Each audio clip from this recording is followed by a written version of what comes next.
va parler de pornographie dans quelques instants avec une sexologue, de la pornographie chez les hommes, parce qu'il y a une étude qui a été faite. On a présenté du contenu pornographique et le même à des femmes et à des hommes, puis on a évalué dans le temps si ça avait le même impact. Et pour les hommes, c'est un impact qui est plus grave, qui est très différent. En gros, ça a un impact sur la fonction sexuelle. Donc, ça peut être la performance, la capacité de tenir une érection, la libido même.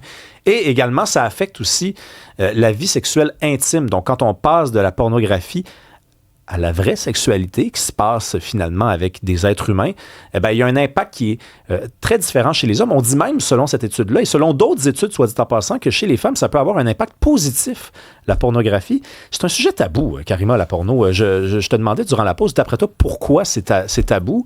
Tu as quand même eu une réponse assez simple et qui est quand même assez béton. Le monde ne veut pas vraiment en parler.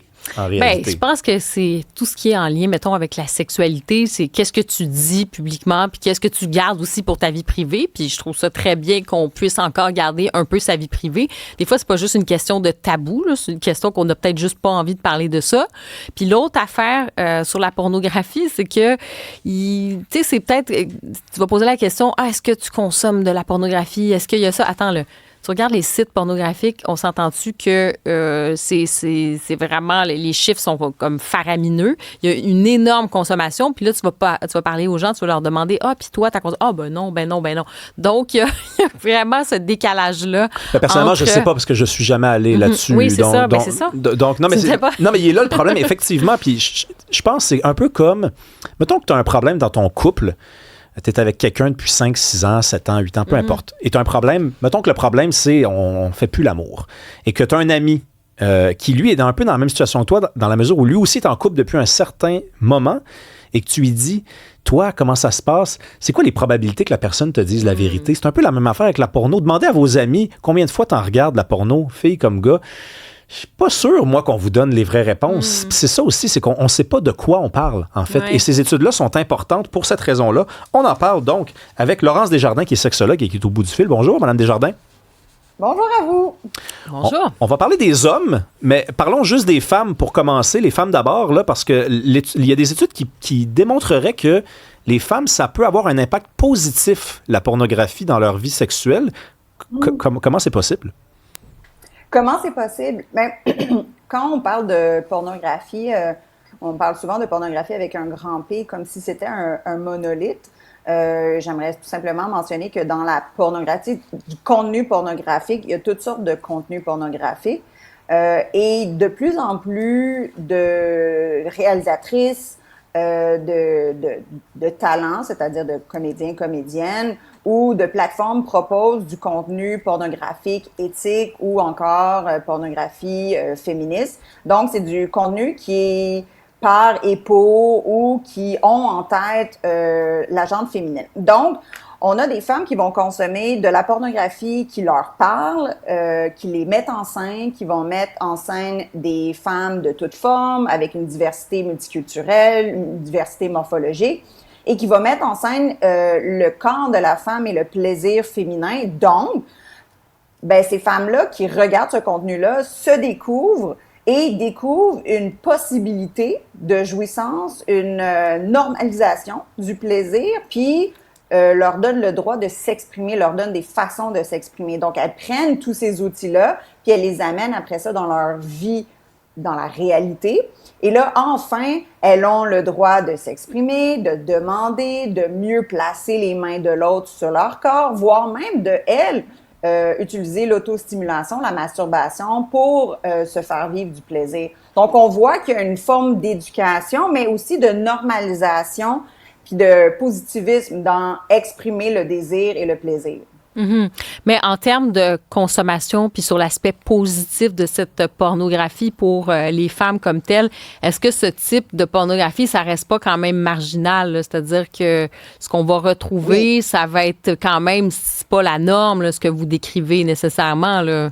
On est encore dans des clichés un peu, j'allais dire des clichés souvent que c'est de la pornographie faite par des hommes pour des hommes.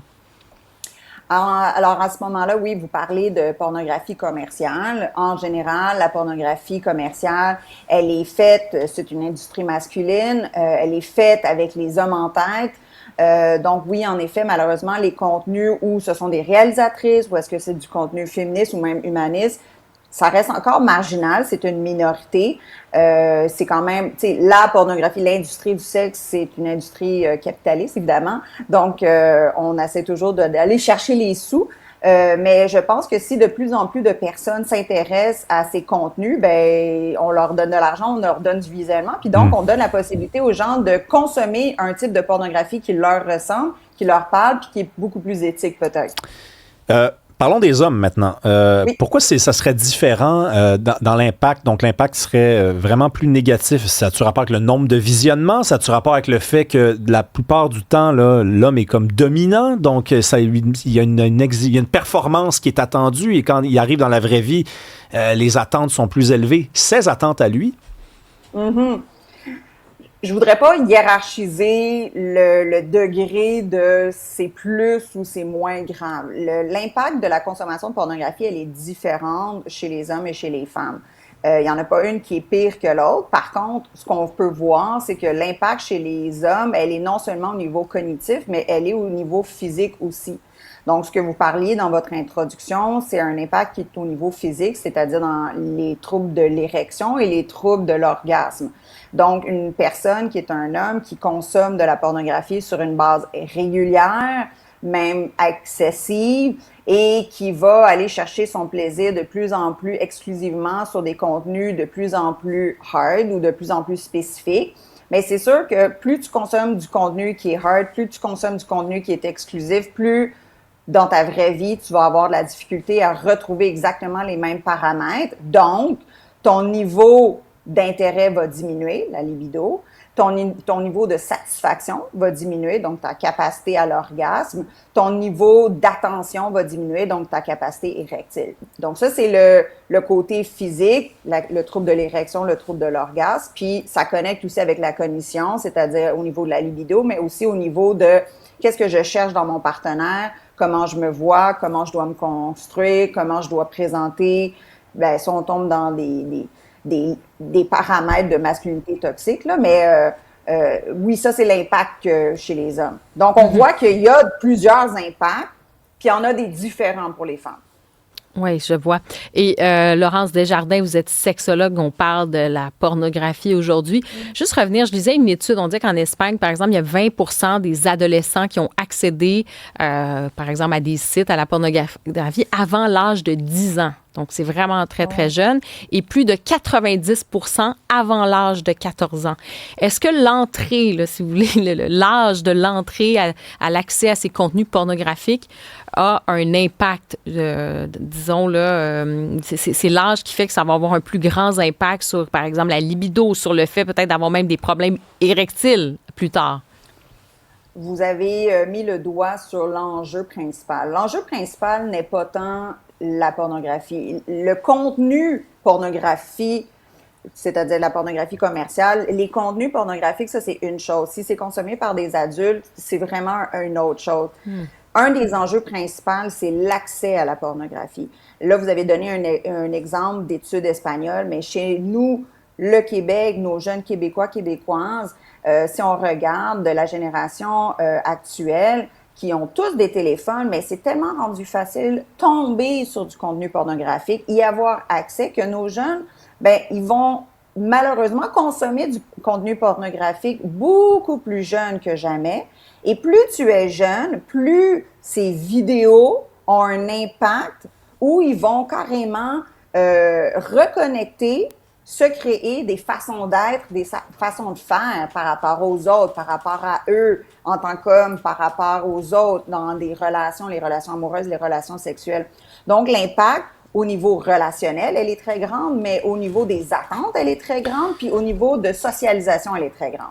Mais est-ce qu'on peut parler aussi des impacts positifs? Là, je veux m'expliquer, là. C'est-à-dire que la pornographie, pour beaucoup de garçons, qui sont pas dans l'excès et dans l'addiction, c'est une étape dans leur processus d'éducation à la sexualité. Ça fait partie de tout le processus.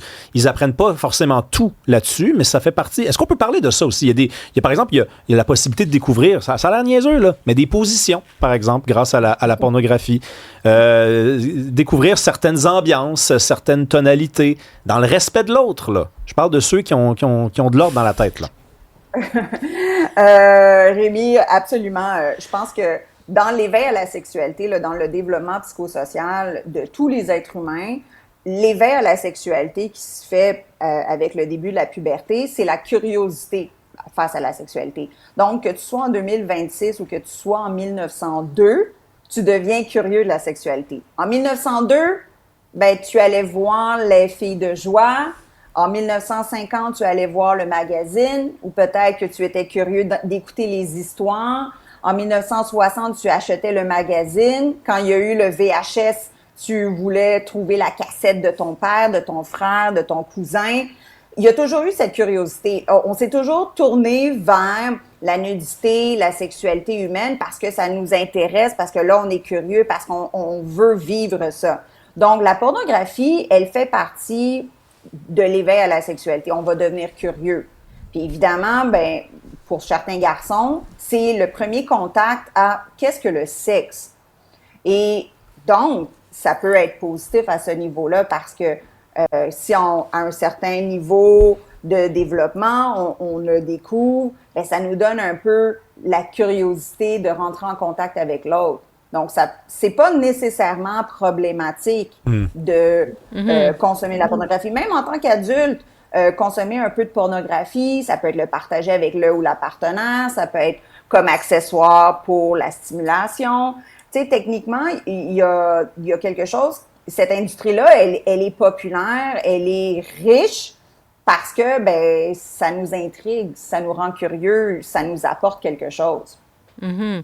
OK, donc là, on a parlé de ces aspects peut-être positifs de curiosité. Si on revient à cette idée que, bon, ça commence de plus en plus jeune, est-ce qu'il y a des études qui montrent que, je sais pas, là, il y a vraiment une incidence? Est-ce que ça a créé une sorte, pas d'épidémie, mais chez des jeunes, des vrais problèmes érectiles? À partir de quand ça devient comme que ça a un impact significatif là-dessus? Bien, je pense qu'on est quand même au début de ces études ou de la possibilité de faire ce genre d'études. Donc, je sais qu'en 2026, on a l'impression que Internet et la pornographie gratuite en ligne, c'est là depuis toujours, là, mais rappelez-vous que l'accessibilité à la pornographie a vraiment beaucoup évolué et changé dans les 20 dernières années. Donc, ça prend un certain temps avant de pouvoir vraiment faire des études sur l'impact à moyen et long terme. Par contre, ce que je peux vous dire, dans les bureaux de sexologues, ben, on commence vraiment à avoir des jeunes de 23 ans, à avoir des difficultés érectiles ou même des difficultés de l'orgasme lorsqu'elles sont en relation. Ces personnes-là, par exemple, un jeune garçon de 23 ans qui nous dit, ben, moi, quand je suis avec une fille, je suis plus capable d'éjaculer quand je la pénètre. Je dois me masturber à côté. Mais à 23 ans, si tu n'es pas capable d'éjaculer lors d'une relation sexuelle pénétrative satisfaisante, il y a quand même un enjeu. Puis là, tu creuses un petit peu, puis tu découvres que ce garçon-là de 23 ans, bien, il consomme la pornographie depuis l'âge de 15 ans. Bien, il y a peut-être un lien là. Ça veut dire que tout son éveil à la sexualité, ben, il s'est tourné vers la porno. Tous ses repères sexuels, ses satisfactions, il a appris à se masturber d'une certaine façon, il a consommé un certain type de contenu qui a peut-être été de plus en plus spécifique. Puis là, ben, lui, son mécanisme, il a été vraiment enregistré de cette façon-là. Puis là, ben, il est plus capable de le reproduire dans la vraie vie avec des personnes. Non, mais ça, et là, donc, ça amène un jeune de 23 ans qui doit toujours se masturber à côté de sa partenaire. Mais là, c'est plus une sexualité à deux, c'est une sexualité divisée. Oh, donc, c'est assez sordide, là. C'est embêtant. Oui, mais d'ailleurs, est-ce qu'il y a des gens, des fois, qui viennent vous voir puis qui vous disent, moi, je me pose une question, j'ai une copine ou j'ai un copain, là, mais mettons un gars, là, j'ai une copine et j'ai quand même le goût d'aller voir de la pornographie. Est-ce qu'il y a des gens pour qui c'est pense-t-il, un problème? Moi, ça me semblait deux choses différentes. On peut faire les deux. Ben, tu sais, dans votre discours, vous mettez en scène un couple hétérosexuel, mais hétéro ou queer, je tiens à le mais hétéro, mettons, là. Oui, hétéro. Okay, mettons, 90% du monde sont hétéros, là. Fait que, tu sais, mettons, pour faire un cas très, très spécifique, typique, là, mettons. OK. Puis, votre question, ça serait, est-ce que c'est normal de vouloir utiliser de la pornographie pour nos activités masturbatoires? Oui. La réponse simple, là, non, mais quand on est en couple, on pourrait imaginer. Non, mais quand on est en couple, on pourrait imaginer qu'on n'a plus besoin de ça. Moi, j'ai déjà entendu ça. Ah, je suis en couple, donc. Mais il me semble que c'est deux affaires différentes. Je pense que vous avez mis le doigt dessus. Je pense que c'est bien important que tous vos auditeurs le comprennent. C'est quelque chose de très différent. L'autostimulation, la masturbation, ça répond à un besoin, une nécessité. C'est un moment avec vous-même. C'est un moment d'intimité, de ressourcement. C'est un moment où est-ce que vous vous écoutez à 100% vous-même. Puis, la sexualité avec quelqu'un, c'est autre chose. L'enjeu devient quand vous commencez à négliger, voire même nier, voire même ne plus avoir d'intérêt pour la sexualité avec l'autre, et de vous renfermer dans la stimulation avec soi-même, c'est là que ça devient un enjeu. Mais que votre partenaire se masturbe et ait des relations avec vous, ben, sachez que votre partenaire, il doit être bien équilibré dans sa tête. Les deux, on est dans le partage avec l'autre, avec soi, avec l'autre, avec soi. Ça devient un problème quand votre partenaire vous nie, vous néglige, ou vous met de côté, ou vous refuse pour uniquement avoir des activités masturbatoires. Là, on doit peut-être se poser des questions à notre partenaire. Qu'est-ce qui se passe avec lui? Qu'est-ce qui fait qu'il n'est plus intéressé par la sexualité avec l'autre et qu'il est seulement satisfait dans une sexualité qui est soi-même. Juste enfermé en soi-même. Puis revenons dans le couple. Moi, j'ai entendu, en fait, il y a deux écoles là-dessus. Sur la pornographie, là, au sein même du couple, de dire on va consommer ça ensemble versus d'autres vont dire non, c'est red flag, comme on dit, drapeau rouge, ça vient biaiser les affaires. C'est quoi j'allais dire, vous, votre avis de sexologue par rapport à la pornographie et le couple comme tel? Karima, je pense que c'est bien que vous le souligniez, que c'est mon avis. Il n'y a pas de règle d'or là-dessus. Hein? Chaque couple est vraiment différent.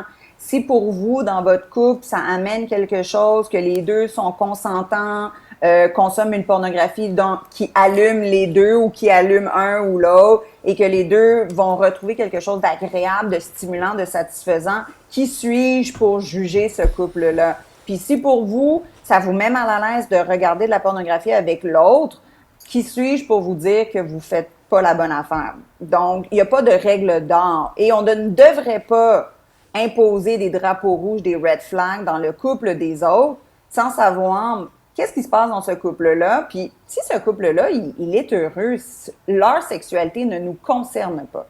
Ah, ça, c'est bien dit, ça. Ça, c'est très bien dit, ça. Effectivement, c'est pas de vos affaires. Merci beaucoup, Laurence Desjardins, sexologue.